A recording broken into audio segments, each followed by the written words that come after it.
Well, hello again. Today is day 112 of the legislative session. It's May 6th. So, welcome to the newsletter again. The main thing on the agenda of the legislature this week, well, there's actually two things. Number one is crime. Number two is the budget. So, the Senate has passed back to the House the operating budget. This is the budget that has all the different departments in it. It's kind of the main budget for the state. So when you hear the word budget, that's usually what people think about. The Senate has come in with slightly lower numbers than the House.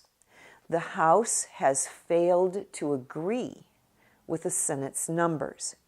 And so now we're setting up the conference committees. That's a fancy name for the two committees, the groups of people that will negotiate a middle ground. So on the House side, they have assigned their 3 members. And today, which is Monday, May 6th, I'm going to assign the 3 Senate members. So the negotiating teams now will get together and compare these two operating budgets and select a middle ground, and that will then be put before the House and the Senate as the final operating budget. So this is going to be a process that's going to take the next week until probably May 14th, maybe May 13th. Remember, day 121, the last day of this extended session is May 15th. So we need to have it done by May 15th. There's also the mental health budget. There's rarely, can't remember any ever having controversy over the mental health budget, but that budget needs to be approved also. The third budget that we're working on right now is the capital budget. So we will have our capital budget on the floor probably Tuesday, certainly by Wednesday.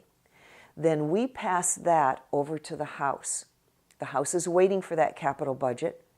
They'll look at it, they may tweak it, and again, this whole process continues with the capital budget.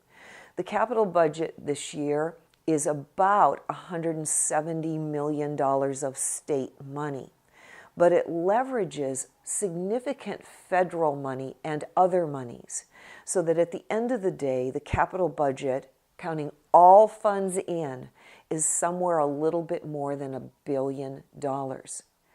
Most of the funds that we leverage in the capital budget are Department of Transportation funds, and that's a 90-10 split. In other words, for transportation funds, 90% of those funds typically come from the federal government, with the state putting in 10%. So that's kind of how that works.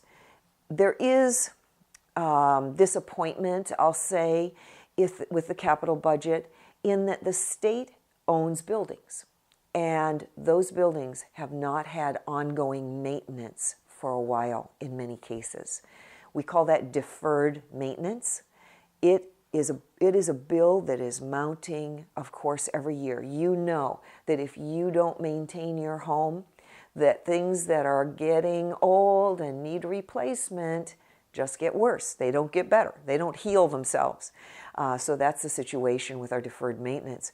But we don't have that wiggle room in our funding to address that deferred maintenance. So you'll hear senators talk about disappointment that we can't do more with deferred maintenance.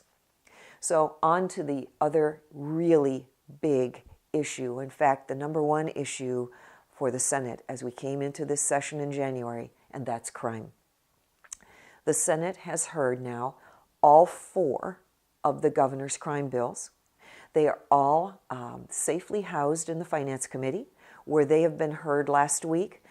This week, the one last bill, that's the governor's sexual assault bill, will receive public testimony, and then it's ready to go.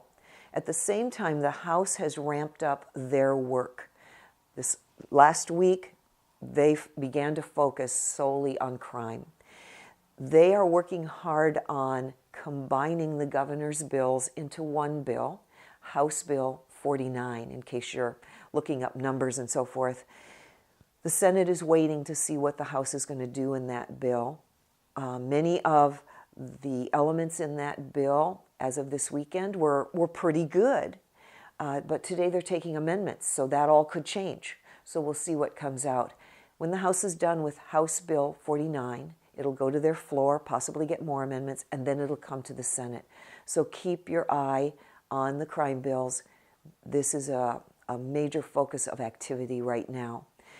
There is another crime bill outside of the governor's four that addresses a loophole in our law related to a particular sexual assault case that occurred last year or the year before.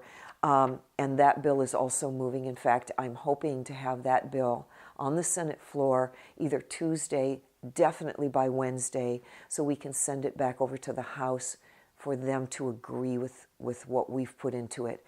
We've been negotiating with them on that loophole bill, and they are positive, accepting of the minor changes we're tweaking in it.